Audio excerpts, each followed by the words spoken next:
आशा करता हूं आप सब बहुत अच्छे होंगे। मेरा नाम है सिद्धांत अग्निहोत्री, स्टडी क्लोज पे आपका बहुत बहुत स्वागत है। यार ऐसा है ना, मेरे वर्ड्स फ्रेम करा के रख लिया करो तुम लोग। मैंने जब इंडिया अलायंस बोला था, जब बना था, तभी मैंने बोला था कि इनका चलना बहुत मुश्किल है, ठीक है। और एग्जैक्ट टाइम डेट भी बताई देखिए, आप देखिएगा वो लेक्चर जब इंडिया अलायंस का, मैं आपको डिस्क्रिप्शन कमेंट बॉक्स में लिंक भी दे दूंगा।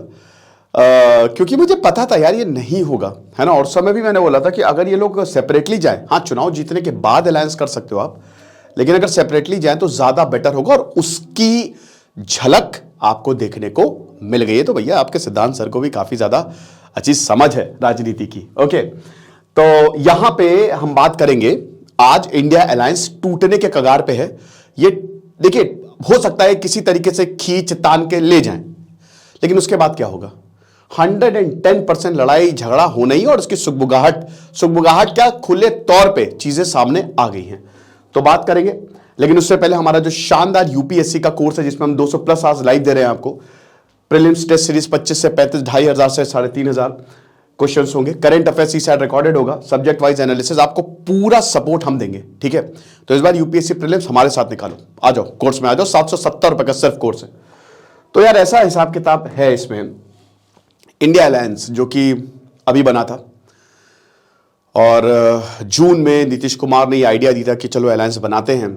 तो अलायंस बनाया गया, 3-4 मीटिंग्स हुई, 28 पार्टीज को साथ में लाया गया। और यही था कि भाई देखो, हम अलग अलग लड़ते हैं तो बिखर जाते हैं, साथ में आके लड़ेंगे बीजेपी के खिलाफ तो ज्यादा बेटर होगा, ठीक है।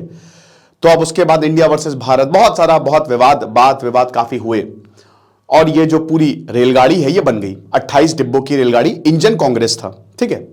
तो 27 डिब्बे हो गए, लेकिन अब एक एक करके डिब्बे जो है वो अलग होते जा रहे हैं, और हो सकता है ट्रेन ही ना डीरेल हो जाए।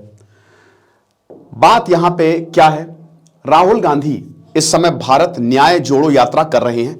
हेमंत बिस्वा शर्मा की कहानी हम सबको पता ही है, पुरानी दुश्मनी है। आसाम में गए, राहुल गांधी को रोक लिया गया। हेमंत बिस्वा शर्मा कहते हैं कि मैं एक बार राहुल गांधी से बहुत इंपॉर्टेंट बात डिस्कस करने गया था, तो राहुल गांधी अपने कुत्ते को बिस्किट खिला रहे थे। और फिर जब राहुल गांधी ने अभी कुत्ते की फोटो डाली तो हेमंत बिस्वा शर्मा ने तंज भी कसा था ट्विटर पे।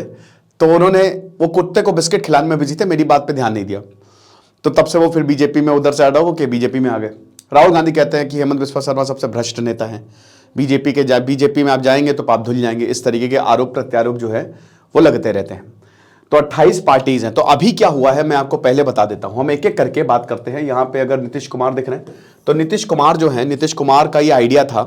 और नीतीश कुमार, अब देखिए, वो पहले बीजेपी में थे, फिर बीजेपी से हटे, फिर आरजेडी के साथ गए, फिर ये होता रहता है, ये राजनीति है, सरकार बनानी है। प्रशांत किशोर का मैं इंटरव्यू सुन रहा था। नीतीश कुमार मुझे एक बहुत ही अच्छे नेता लगते थे, लेकिन इस समय जो उनका कार्यकाल है, क्योंकि बहुत सारी चीजें हैं, जो आप इलेक्ट्रिकल इंजीनियर है भैया, और बहुत ही मुसीबतों से जीवन सहा है इन्होंने, बहुत बढ़िया इनका राजनीतिक करियर रहा है, काफी इंस्पिरेशनल स्टोरी है। बट जिस तरीके से इस समय ये काम कर रहे हैं, जैसे प्रशांत किशोर कहते हैं कि नीतीश कुमार जब बिहार में आए थे तो वाकई में बढ़िया काम किया, लेकिन अब वो काम एकदम ही बेकार होता जा रहा है, और इस समय नीतीश कुमार का परफॉर्मेंस बद से बदतर हो रहा है, ठीक है। ये मेरे वर्ड्स नहीं, प्रशांत किशोर के वर्ड्स है, जो कि नीतीश कुमार के साथ काफी समय से तक काम कर चुके हैं। प्रशांत किशोर वही है जिन्होंने ममता बनर्जी को भी वेस्ट बंगाल में इलेक्शन जिताया, आपको पता ही है, और बीजेपी को भी इलेक्शन जिताया 2014 में। आप देखिएगा, वो कमाल के इंसान है। तो अब हो क्या रहा है कि यहां पे नीतीश कुमार की बात करते हैं। तो नीतीश कुमार ने कल एक बयान दिया। कर्पूरी ठाकुर को आपको पता ही है, जननायक कर्पूरी ठाकुर, उनकी बायोग्राफी मैंने कवर की है। बिहार के फॉर्मर चीफ मिनिस्टर, कमाल इंसान, कमाल, मतलब जननायक वो ऐसे ही नहीं था। अगर वो थोड़े समय तक और सीएम रहते ना, तो बिहार पूरी तरीके से बदल जाता। बट भैया यही है पॉलिटिक्स। तो अब क्या हुआ कि जो नीतीश कुमार है, उन्होंने कल ये बोला कि भैया कर्पूरी, पहली बात उन्होंने ट्वीट डाला कि कर्पूरी ठाकुर को भारत रत्न मिल रहा है। तो पहले तो उन्होंने ट्वीट डाला कि हम बहुत ज्यादा शुक्रगुजार हैं और हम आदरणीय पीएम मोदी का धन्यवाद करते हैं। तो उन्होंने बोला, हम बहुत समय से बोल रहे थे कि कर्पूरी ठाकुर को आप जो है वो भारत रत्न दो। 2005 से जब से हम आए हैं, तब से हमारी ये मांग थी। लेकिन फिर उन्होंने कांग्रेस पे तंज कसा कि कुछ लोग परिवार बढ़ाने की बात करते हैं इस तरीके से, ठीक है। तो अब यहां पे एक इशारा यह है कि कहीं ऐसा तो नहीं कि नीतीश कुमार बीजेपी में शामिल हो जाएंगे फिर से। There is a strong possibility. जीतने के लिए साम दाम दंड भेद सब तो माइट भी पॉसिबल, कि हो सकता है कि आगे आने वाले समय में नीतीश कुमार शामिल, हालांकि इसके चांसेस कम हैं, क्योंकि अभी जब ये बिहार से यात्रा गुजरेगी, भारत जोड़ो न्याय यात्रा, जो कि 13 जनवरी से शुरू हुई थी, है ना, मणिपुर से शुरू हुई थी और पूरा नॉर्थ ईस्ट कवर करते हुए 6,500 किलोमीटर की यात्रा है, पूरा यूपी हिंदी बेल्ट कवर करते हुए बिहार, छत्तीसगढ़। मैं आपको एक काम करता हूं कि बता, भारत न्याय जोड़ो यात्रा जो है ये हाइब्रिड मॉडल पे चलेगी। राहुल गांधी की यात्रा है, भारत जोड़ो यात्रा की सक्सेस के बाद ये कर रहे हैं। मणिपुर से शुरू हुई, फिर नागालैंड होते हुए अभी आसाम गए तो आसाम में इनको धर लिया गया। अब उसके बाद फिर ये पूरा मेघालय होते हुए आगे जो है वो जाएंगे और वेस्ट बंगाल, बिहार, छत्तीसगढ़, उड़ीसा होते हुए फिर इधर यूपी से पूरा राजस्थान और ये होते हुए हिंदी बेल्ट से सीधा ही मुंबई जो है वो शायद 23 या 24 मार्च को ये मुंबई जो है वहां पे रुकेगी, वहां पे ये यात्रा जो है वो खत्म होगी। तो आमंत्रित किया है यहां पे नीतीश कुमार, और नीतीश कुमार ने इसमें हामी भरी है। तेजस्वी यादव भी, दोनों ने कहा कि हम बिल्कुल शामिल होंगे। लेकिन नीतीश कुमार जिस तरीके से तंज कस रहे हैं, अभी जब मीटिंग हुई थी, पिछली मीटिंग जब हुई थी यहां पे इंडिया अलायंस की, ठीक है, सीट शेयरिंग पे, देखो मामला सीट शेयरिंग पे अटा है। सबसे प्रॉब्लमैटिक सीट शेयरिंग है। अभी मैं आपको बताऊंगा थोड़ी देर में कैसे। तो नीतीश कुमार को बोला था कि आप संयोजक बन जाओ, नीतीश कुमार ने उसको लाइटली लिया, नहीं बने वो, ठीक है। उसी में मल्लिकार्जुन खड़गे जो है उनको अध्यक्ष बनाया गया इंडिया अलायंस का। ममता बनर्जी नहीं आई, तो दो बड़े नेता, नीतीश कुमार नहीं आए, ममता बनर्जी नहीं आए, कुछ और नेता बड़े बड़े नहीं आए, तो ये हिसाब किताब है। तो एक तो नीतीश कुमार बहुत ज्यादा इंटरेस्टेड नहीं दिख रहे हैं। कोई इंटरेस्टेड इसीलिए नहीं दिख रहा है क्योंकि सामने दिख रहा है कि क्या रिजल्ट होने वाला है। अगर ये देखिए, स्ट्रांग लीडरशिप की बहुत तगड़ी जरूरत है, ये हमको समझना पड़ेगा। तो नीतीश कुमार ऊपर से ये कह रहे हैं कि कर्पूरी ठाकुर को भारत रत्न मिला, हम सब सम्मान करते हैं, बट कहीं ना कहीं उन्होंने बीजेपी में जाने का संकेत दिया है। अभी हम इस पर कह नहीं सकते कि आगे क्या होने वाला है, ठीक है। तो नीतीश कुमार का हमने देख लिया। फिर उसके बाद आप आ जाइए भगवंत मान पे। देखिए आम आदमी पार्टी, भगवंत मान की अगर बात करते हैं तो अरविंद केजरीवाल तो हैं। सीट शेयरिंग एक बहुत ही इंपॉर्टेंट मुद्दा है कि कौन कौन सी सीट पे लड़ेगा। कांग्रेस, अब आपको पता है कि भैया सारी की सारी लोकसभा सीटों पे जाएगी वो, ठीक है। लेकिन यहां पे कहना है ममता बनर्जी का कि कांग्रेस जो है वो खाली 300 सीटों पे लड़े, बाकी 245 सीटों पे रीजनल पार्टीज लड़े। हुआ क्या कि पिछले लोकसभा इलेक्शन में रीजनल पार्टीज ने बहुत बढ़िया काम किया। जितनी भी गठबंधन में पार्टीज अगर टोटल मिला ले तो 235 के करीब सांसद हैं। तो यही था कि ऐसे हमारे वोट बट जाते हैं, हम एक साथ लड़ेंगे। अब एक साथ लड़ने में सीट शेयरिंग है, ठीक है, सीट शेयर करनी पड़ेगी। एग्जाम्पल के तौर पर अब जैसे पंजाब की बात हो रही है, पंजाब में 13 लोकसभा की सीटें हैं, है ना। तो अब अगर आम आदमी पार्टी अकेले जाती तो 13 पे 13 आम आदमी पार्टी लड़ती, लेकिन क्योंकि कांग्रेस है तो हो सकता है आम आदमी पार्टी बोले हम 7 पे लड़ेंगे, आप 6 पे लड़ लीजिए। तो इसमें किसको नुकसान है? आम आदमी पार्टी को नुकसान है। और यह भी गारंटी नहीं कि कांग्रेस जीतेगी कि नहीं जीतेगी। तो यह पूरा मसला फंसा है कि सीट शेयरिंग किसको कितनी सीट देनी है, और अभी तक इस पर कोई फैसला नहीं हो पाया है। तो भगवंत मान से जब प्रेस कॉन्फ्रेंस में पूछा गया तो उन्होंने साफ बोल दिया कि भैया हमारी जो 13 की 13 लोकसभा सीट हम आम आदमी, हम कितनी बार बताएं हम उसमें लड़ेंगे, हम कांग्रेस को सीट नहीं देंगे। तो इधर आम आदमी पार्टी किनारा करती हुई दिख रही है।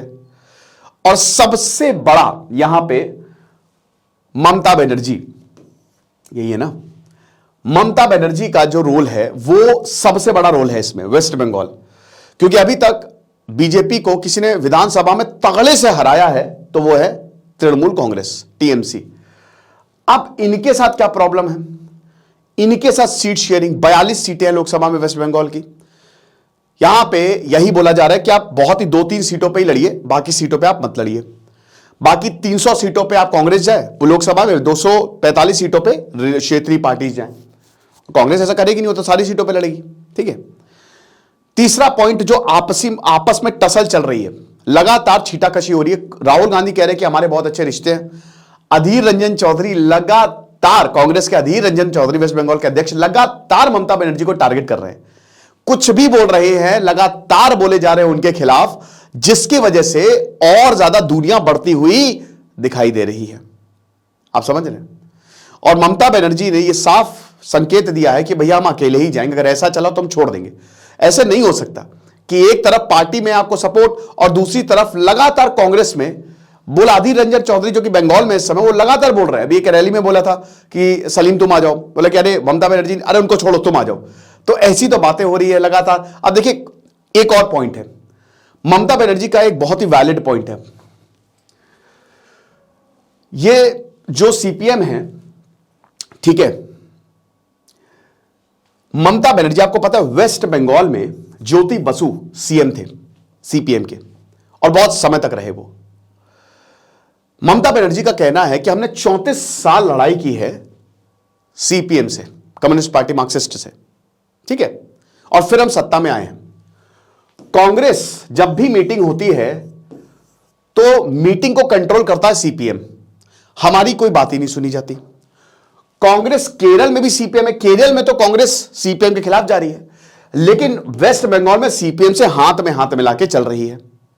हमारे प्रतिद्वंदी है सीपीएम। भाई, दो दुश्मन एक ही कैंप में कैसे हो सकते हैं?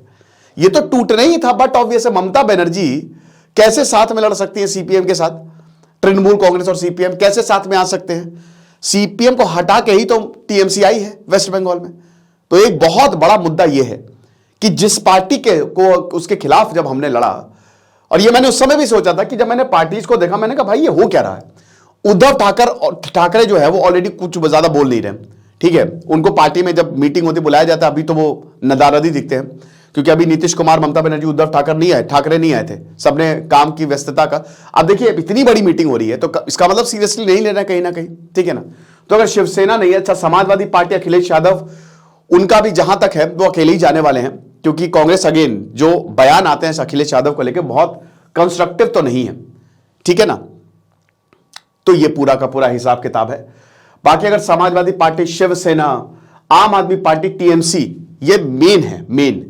और अगर ये जाएंगे तो मतलब ही नहीं रह जाएगा इंडिया अलायंस का। आप समझ रहे हो? अलायंस तो हर कोई करता है, बीजेपी ने भी किया, इंडिया है।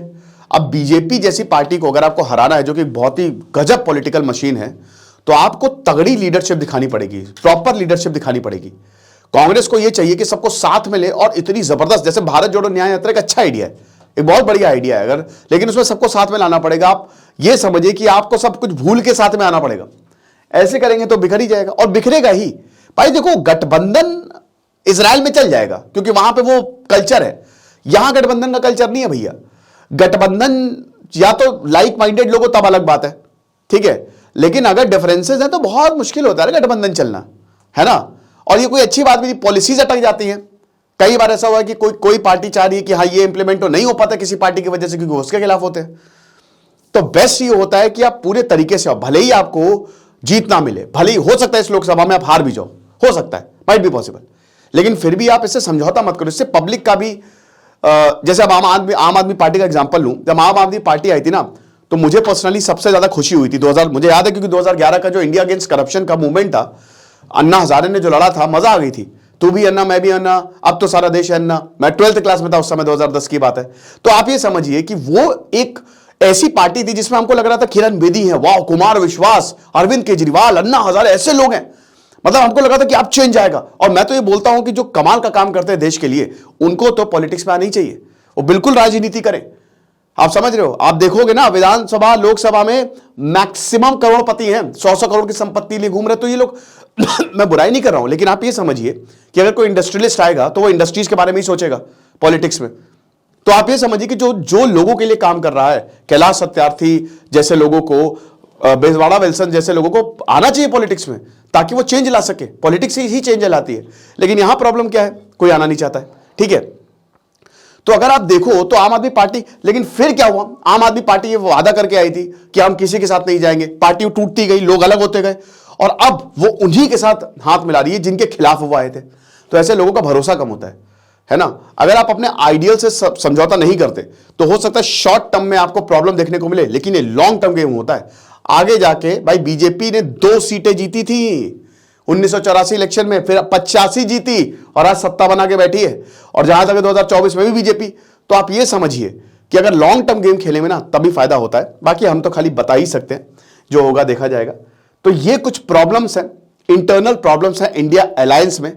ममता बनर्जी ये भी कह रही है कि हमको न्योता नहीं दिया, ठीक है। हालांकि वेस्ट बंगाल में बोला है कि जब हम आएंगे तो फिर भारत जोड़ो न्याय यात्रा में आपको आना है, बट यही है, देखेंगे आगे क्या होता है। हमारे कोर्स को जरूर अवेल करिए, वो बहुत ज्यादा फायदा होगा। Thank you so much.